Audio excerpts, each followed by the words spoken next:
കൊല്ലം ചടയമംഗലം ഇളവക്കോട് ആംബുലൻസും കാറും കൂട്ടിയിടിച്ച അപകടം. കരുനാഗപ്പള്ളി സ്വദേശികൾ സഞ്ചരിച്ചിരുന്ന കാറുമായി കൂട്ടിയിടിച്ചാണ് അപകടം ഉണ്ടായത്. വിളക്കുടി കുടുംബാരോഗ്യ കേന്ദ്രത്തിന്റെ ആംബുലൻസാണ് അപകടത്തിൽപ്പെട്ടത്.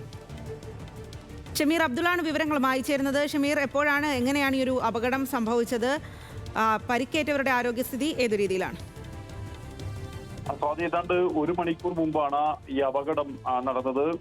ആയൂർ ഇളവക്കോടാണ് ഇത്തരത്തിലൊരു അപകടം നടന്നത്. തുടർന്ന് മണിക്കൂറുകളോളം ചടയമംഗലം ആയൂർ എംസ് റോഡിലെ ഗതാഗതം തടസ്സപ്പെടുകയും ചെയ്തു.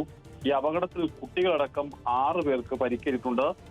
പരിക്കേറ്റവരെ കടയ്ക്കൽ താലൂക്ക് ആശുപത്രിയിലും തിരുവനന്തപുരം മെഡിക്കൽ കോളേജ് ആശുപത്രിയിലും പ്രവേശിപ്പിച്ചു.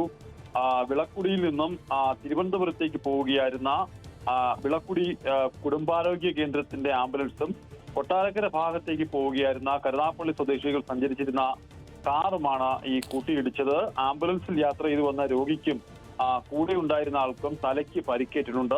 കാറിൽ ഉണ്ടായിരുന്ന കുട്ടികളടക്കമുള്ളവരെയാണ് ഗുരുതര പരിക്കുകൾ ഉള്ളത് എന്നാണ് ഇപ്പോൾ അറിയാൻ കഴിയുന്നത്. എന്തായാലും എല്ലാവരെയും ആശുപത്രികളിലേക്ക് മാറ്റിയിട്ടുണ്ട്. ഇപ്പോൾ ഗതാഗതം ഭാഗികമായി പുനഃസ്ഥാപിച്ചിട്ടുണ്ട്. സ്വാതി. ശരി ഷമീർ, കൊല്ലത്താണ് അപകടം. ചടയമംഗലം ഇളവക്കോടാണ് ആംബുലൻസും കാറും കൂട്ടിയിടിച്ച് അപകടം ഉണ്ടായത്.